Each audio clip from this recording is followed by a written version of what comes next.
People, Deluded, I'm back again. Good afternoon, or better yet, good evening, and I hope you're all well and safe and all of these sort of things there, and I hope you're all doing what you can in these circumstances. Now, Arsenal midfielder Granit Xhaka has been given an interview, I believe, to a German-based publication, because I saw the article in German, so it's that, courtesy of Google Translate. I've read it. Now, we might as well go through it. There's a lot, but we ain't got nothing better to do. Now, obviously, Xhaka is a player that polarises opinion. I'm pretty sure I speak for most level-headed Arsenal fans that, you know, you have your constructive criticisms of the player, but you recognise he's not as bad as people make him out to be. He is a decent player, and specific to his time currently under Arteta, he's been performing and he's done very well to get his career back on track.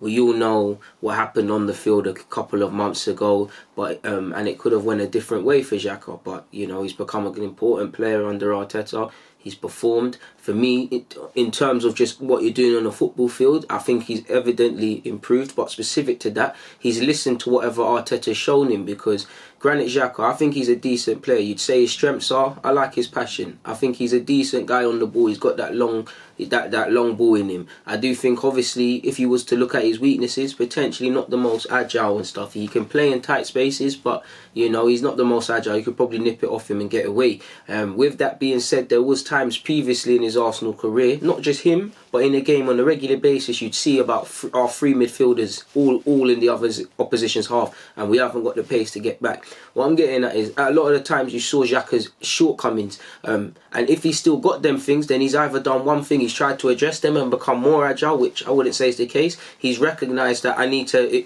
realise what I'm doing here, and his positioning has improved, because he's getting caught in them sort of situations even less. I do like what him and Saka and Aubameyang, Martinelli, whoever plays on the left hand side gives us, because you all know Xhaka goes over to that side, and he's been a leader and he's gone a long way. But yeah, man, clearly I'm appreciative of Xhaka, because if it was up to him, I'm not going to sit here and lie. I've always defended Xhaka, but I felt we probably should have moved him on in January, because I didn't think we was going to get over this. I always feel the worst in these scenarios. And obviously at the time I did feel and still maintain that, again, I don't feel the fans are justified. I don't think he's justified, but specific to his teammates, I think he let them down. So to set an example, could have moved on, but we've moved on. He's doing his thing, and it remains to be seen how long he'll be at the club. But he's spoken about Corona, and obviously he expressed his sadness as what's going on. But specifically, he was first asked by the interviewer, "You've been playing in the Premier League since 2016. How do you look back?" For me, the review so far has been very positive. After somewhat a difficult start, I played a lot, and I do remember it did take Xhaka a while to get in the lineup, people, if I remember. And he said, overall, it was a great time at Arsenal. Clearly, there were ups and downs in the 4 years, and unfortunately, we have not reached the Champions League for 3 years. But who knows, maybe we'll make it this year, because I think a club like Arsenal definitely belongs there. In addition, I've been able to work with various top coaches and get to know a wide variety of game philosophies, which brought me very forward. So far, it's been 4 great years in London. And I do remember Xhaka was quite fond in London. You heard him, so he talk about, you know, he goes for walks in Camden. I don't know if he does that now. And Xhaka was a face you would see quite a lot, and Arsenal fans would see quite frequently and get pictures. So, you know, he's moved to London, he's doing his thing and he's enjoying it. He did have some good games. Like I said, he did have some shaky games. It's lovely that he's got over it. He's obviously got to work with Arsene Wenger.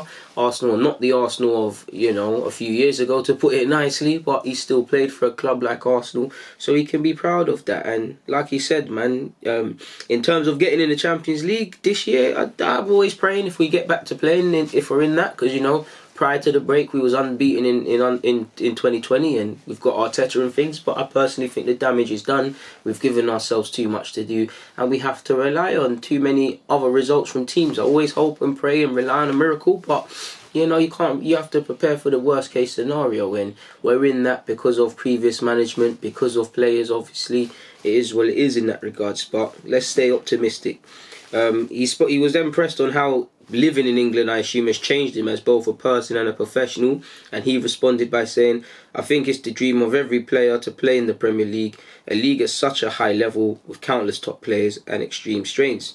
The most important thing, if you want to keep up here, only one thing applies. You have to work very professionally from morning to evening, and you must not allow yourself negligence, be it in terms of your mentality and attitude, your diet, or even the most intensive training and right rest, this league doesn't allow you mistakes. 100%. And that goes for any league, and I think that goes for life if you want to be a top person in any walk of your life. When asked on the differences between obviously previously being in Germany in the Bundesliga and moving to England and playing in the Prem, I would think without looking, I'd think you don't really get a chance. And I think it is exaggerated in what I'm about to say, but I don't think you really get a rest in the Premier League. I do think it shocks a lot of players, whether they've come from academy, whether they've joined a different team, whether they come from overseas. You don't really get time in the Prem. Someone's trying to clamp you and whatnot. You do get more time in other leagues, but that might just be nonsense. But that's what I believe.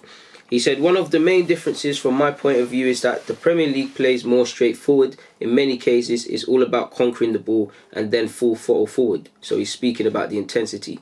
Without much ball attachment and back and forth. So he's speaking about high tempo, aggressive, all the connotations with English football. If the ball is lost, the teams press to the maximum to recapture it. And the press on the ball leading players is extremely extreme. Sure, there are teams like Man City, Liverpool, Chelsea, or even us that dominate many games and decide playfully with outstanding technicians and outstanding single players. But there are also many very good clubs that are dangerous because they have a clear match plan and this pull through incredibly disciplined, like Burnley with dangerous standards. So he's obviously talking about teams that know they ain't got the glamorous players, but they're going to make themselves well-drilled units. No disrespect to Sheffield United, because I'm not going to disrespect them. It's not about technical ability, it's about winning games. They've got a lovely, well-drilled unit. They're not going to try and play like Arsenal of old or Man City or Liverpool. They can try, but is it going to be best for them? Are they able to do it? Is it going to help them get their goals? No, so why would they? You look at Norwich, maybe if Norwich played a bit more like Sheffield, they'll be in a better position. But yeah, man, I mean, that's what Xhaka said on it. He's more or less talking about the intensity and the end-to-end nature of the game. He did speak about moving his career so far, more or less. It said... honestly, I couldn't have dreamed of a better career. Almost everything that I imagined as a young player came true, and that was mainly due to good and right decisions. I decided every step with my family, and I'm very grateful for this important support on these crucial questions. Sure, I had many offers in Basel at the time, but I chose Gladbach. I say everything is done correctly, and then the next step to Arsenal, my absolute dream club. And obviously dream, we've got to be careful of terminology and not just assume because he said dream means he's always wanted to play for Arsenal, but he's wanted to realise his dreams in playing in the top league, being a recognised footballer and whatnot, and he's done that at Arsenal. Maybe a bit of it is PR as well, given there's still wounds and stuff to a degree, but who knows, people. Let me skipping past some parts that aren't necessarily relevant. No disrespect to his Gladbach days, but you lot can read about that. When pressed on the meaty sort of questions, he was asked in relation to how he was treated by Arsenal fans, obviously in the last year. He said, as I said, there are always ups and downs in England, but there are whistles against me. This hatred, that was brand new for me and has already hit me a lot. Until then, I had almost only positive experiences with fans in Basel and Mönchengladbach, but also here at Arsenal. Then something like that hits you twice hard. And obviously, away from what you think of Xhaka as a person, he's a prideful individual. You're a professional footballer. He's some of the most self-reflecting individuals on the planet. So it does hurt you. This is your craft. I know people say footballers this and that, but this is their craft. This is what theoretically they dedicate hours to do. And maybe a part of it, let's be honest, a bit of it isn't logical. Again, you can have a constructive opinion on a player, but let's call a spade. Some players, Ozil at times, Xhaka at times, Hector Bellerin at times, previously Iwobi, run the risk of being scapegoated. And if it's not necessarily, unfortunately, regular names there, you all know people run agendas and stuff, and very fairly do many people just sit there and go, do you know what, I don't think he's a good player, but he had a good game today, or I don't think Xhaka's a good player, but since Arteta's been there, he's been decent. Yeah, there might have been a bit of shaky things, and the jury's still out, because, things can change very quickly, loss of form, whatever. But you see, he is scapegoated. For what I'd say, I think I applaud Xhaka because, like I said, people, he adapted to whatever Arteta told him. He's improved, and he seems to be an important player moving forward with Arteta. And again, everyone has to earn their spots, and you never know what could happen. But it seems like in the same way Leno is obviously playing, Batman is obviously playing. You've got Xhaka, and who is he playing? Is it Xhaka and Ceballos now? Does Torreira get back in the team? Do they go with Guendouzi? Do we bring in, we've been linked with Partey, whose agent's done a madness at the time of making this video, but that's for another case. Who knows, people? And like I said, I don't want to go over the same stuff because it's months ago and it's irrelevant, but fans can't abuse someone, just a human being. It doesn't make sense. It's downright self-entitlement. Again, you're a professional footballer. You have to be respectful, and you understand what I'm talking about because it's sensible people. You watch my stuff. Same time, they're human. If you tell someone to F off, he's going to tell you to F off back, and you can't be shocked at that, really and truly. And it was brewing. And like I said, Xhaka is scapegoated. If in an ideal world, no disrespect to Xhaka, I think Xhaka is a rotation option. You use him in the squad. I would like someone a bit more dynamic, someone a bit, a bit more to what I'd like. But that's just my opinion. Ultimately, my opinion doesn't matter. Away from that, I can have that opinion, but from what Xhaka is and what he gives us and his individual makeup as a player, like I said, praise and critique fairly. Has he had a good game today? Has he had a bad game? He had a good game, keep it up. And that's as fickle as football is. If you play good games, no one cares. You play bad games, people start looking into your diet and your lifestyle and all of these sort of things. Football's a very fickle game, people. So he's entitled to feel like that. He was then pressed on if he feels social media plays a part in this or in relation to in general and in him. He said, social media has become an integral part of the business and many players now have professional agencies to advise them, and that can sometimes backfire. For me, my social media platforms offer the opportunity to let my fans participate in my sporting career, and as far as I allow it, in my personal life. So obviously, what Xhaka shows when he's going to walks, shows when he was married, shows when his child came into this world, and all these sort of intricate moments. You ain't going to show his whole business, but away from the field, family life, and like he said, he can offer his own little tweets. Come on, Gooners, we want 3 points, or it weren't good enough, we're going to bounce back, and all of these sort of things. Social media is an important part of anything, really, in life, and especially as a footballer, because even if he doesn't necessarily care about his socials, there's going to be times when he's going to have to go on Arsenal's YouTube channel, or have to go on Arsenal's Snapchat, or, there's many different things he'd have to do, people, but that's what he said. That's what he more or less said. He said, I'm actually very open about it, showing private things, training sessions from my home office, or even a fun activity on TikTok. What used to be fan mail now makes Instagram and co. much more authentic and up to date. And he then went on to say he also believes it's a double-edged sword, as he's experienced it last fall. There are really people who make themselves a hobby to insult others on a daily basis and don't stop at my private environment and my wife. Unfortunately, that's the flip side of the coin. Now, unfortunately, I don't want to say it's a small percentage, but it is quite big. You've got trolls, you've got people that when they go online, I'm sure they might. I don't think you're good people if you wish disease and all these things on people. I'm not saying people have done that to Xhaka, but we all know stuff. Like, even, again, not to bring these things up, but Caroline Flack, obviously, sadly, she took her own life. You see heartless people carrying on and saying it's her fault, and I don't want to. You not know what I'm on about. There's people that just go too far and just do mad stuff. And to be fair, if you're in the public eye like him, it comes with the territory. But at the same time, nobody deserves that. And at the same time, he's probably got to be aware of it at times, because even in my YouTube career, people, just with these 20,000 subscribers, I remember when it used, it's not really hit me like that, but sometimes I used to look at comments right, you're moving mad, or sometimes you just wake up at 6 a.m. and someone's just like, F you, blah blah blah, you're ugly, you're blah blah blah, you're very sad to do this, but you're mad. It's it almost wakes you up. You're it's very humbling. I might see nice comments like, oh, DG, love the vid, someone might say suck your mum, raw. What did my mum do to you, bro? What did I do to you? Is that how you feel? Alright, cool, man. Say nothing. Fuck you, though. But moving forward, apologies for my language and my French. Like he said, we all know social media is a double-edged sword. He was then asked, does he feel there was a reset button pressed under Mikel Arteta? He said, I think I've had a very good relationship and very good contact with all the coaches here at Arsenal. So that's obviously Emre, who made him a captain, Xhaka, Wenger, who brought him into the club, obviously, and now Arteta. He said everyone has their own character, their own philosophy, and also their own way of addressing. With Mikel, however, something like a restart actually started for me. I had a very good conversation with him right from the start, in which he showed me what he expected of me, how much he needed me in the team, and who valued me as a player. It was very motivating and convincing for me. With him, you immediately notice that he has a very wide-ranging, long-standing know-how that he passes on very well to the team. He's absolutely professional, pays great attention to discipline, team spirit, his open and direct in communication, and I'm convinced that we'll have a lot of fun with him. And to be fair, obviously Arteta, yeah, he's got Arsenal ties, or previous Arsenal ties at this when he was coming into the club, but he's able to look at it without heart, without emotion. Very few people can't look at it without emotion.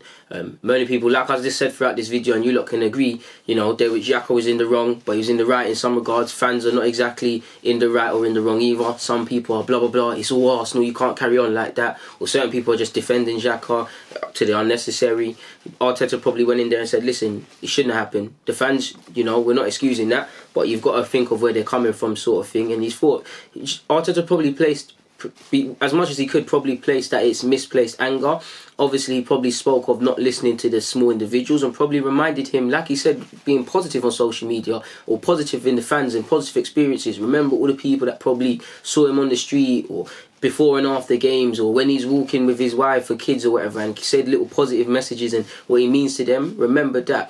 And also fight back for your own career. You're a professional footballer. Xhaka is very prideful. You get that from his upbringing. You get that from the way he plays. Fight back. When you're backed up in a corner, you either turn around and fight, or you curl in a ball. Xhaka's makeup isn't like that. He's got a lot of people relying on him, and he did very well.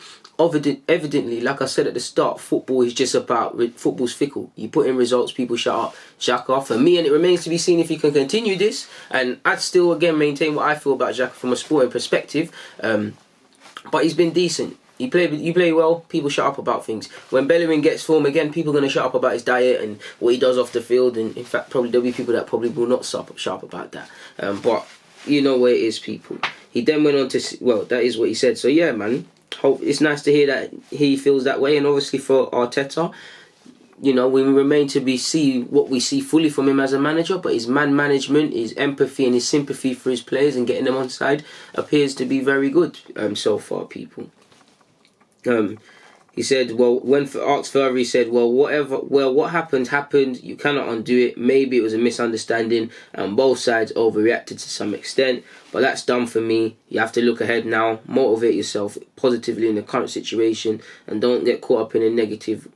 As I wrote in my statement back then, as a team, the club and the fans, we should work together hand in hand towards the next game and challenges ahead with mutual respect and in memory what makes us love this game. Look, and to be fair with you, I also do feel he's happy, you know. At the end of the day, it's been put to bed. But there's always, I'm not saying it's going to happen again, but if it's happened once, it can happen again. Is there a part of Xhaka that feels, you know what, I'm going to just shut up until the end of the season, but I just want to keep it moving? Arteta, love for what you've been doing. And this is the flip side, people. Love for what you've done for me and whatnot, but this could all happen again. You look at, again, Mustafi's not a bad... I don't think Mustafi's levels, but he's not a terrible individual in that every game he plays. You know how some people carry on like every game he plays he's going to get ruined. Mustafi has been in decent form, but you know he's a man that might get scapegoated. Some of these players might look at it and say, away from form, you know, you know, if the team is not doing as well as they are under Arteta now, with him respect, are people going to get back on my books? And to be fair, you have to write off social media. Mustafi's also spoken about this, but it is what it is. It's fickle. Life is fickle. If you're doing the job, nobody cares. If you're playing bad, no one likes you. That's it. Nobody cares. Try harder. And that's not me being not having sympathy. That's as fickle it is. Everybody's got a sub story. Nobody cares. Nobody genuinely cares, people. In the nicest way, and that's not my personal thoughts. And you can't disagree with what Xhaka said there. He was then finally speaking about I'm not going to go into it, but he was then asked on like how he feels about obviously representing Switzerland and Switzerland not being able to play this year in Euros 2020 because obviously the postponement, and his obvious replies are going to be, you know, it's not good and things like that, because Xhaka is a logical man. But it's nice to see first and foremost that him and Arteta have had put to bed any concerns Xhaka's had about staying at Arsenal. Obviously it's nice to see Xhaka coming out and giving his piece about it. Obviously it's just nice that he's putting in performances, and it's irrelevant because if it's not player bust-ups, if it's not uncertainty over players, if it's not player contracts, there's always some off-field nonsense going into games or themes with Arsenal. At times it's unnecessary, really and truly, because at one point, what was it, Alexis had something in training, then you know, Unai Emery and Ozil, every game that Ozil's not involved and things like that. It's just every day is another sort of drama, really and truly, unnecessarily. So yeah, man, Arteta's doing what he can to get us back to just focusing on what's happening on the field. But in relation to that, I've got nothing more to add. People, deluded, I'm out.